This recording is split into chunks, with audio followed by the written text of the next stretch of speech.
Hello, I'm Robin Henning, and welcome to another Exchange Life Nugget of Truth.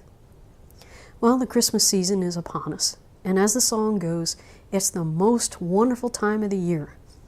But why is that? For many folks, it's wonderful because of the gifts, especially for the kids. Christmas has become all about stuff.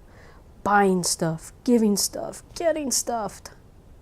And then there's the competition of Black Friday and Cyber Monday and who can get the best deal on more stuff. There's a well-known company in our area that uses the song lyrics in their commercials, "I want it all and I want it now."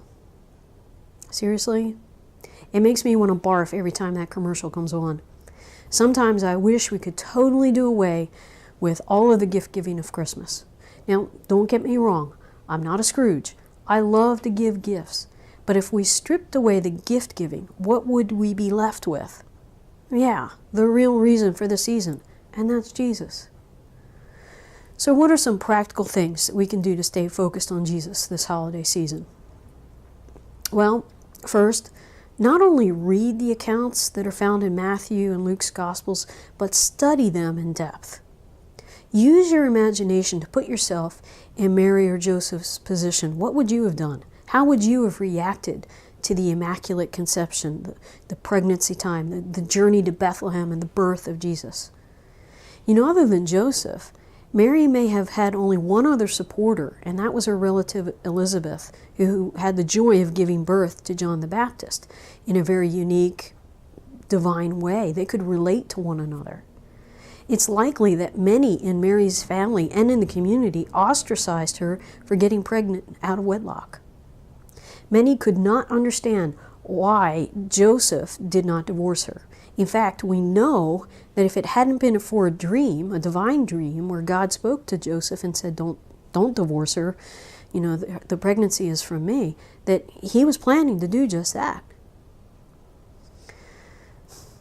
Can you imagine the pressure that he felt taking his very pregnant wife to Bethlehem? Did they realize that this had to happen in order to fulfill Micah chapter 5, verse 2, and the prophecy that the Messiah would come from Bethlehem? I really seriously doubt that he opened up Micah and showed her that verse and said, "Here, honey, this is why we have to make this trip." Can you imagine their conversation? I've known a few Jewish ladies in my life. I think that was probably one of the hardest conversations that Joseph and Mary ever had. How he convinced her to go, I don't know, but I can't imagine what she went through in that journey and what he went through. We know that God used the Roman government to make this happen, probably because he knew there was no other way Joseph was going to be able to convince Mary to make a trip like that on a donkey this late in her pregnancy. Can you imagine their conversation along the way?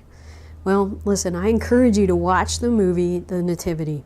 I think it's the most realistic depiction of these events that Hollywood has ever made.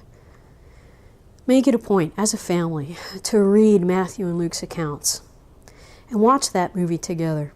Listen to Christmas music that focuses on Jesus.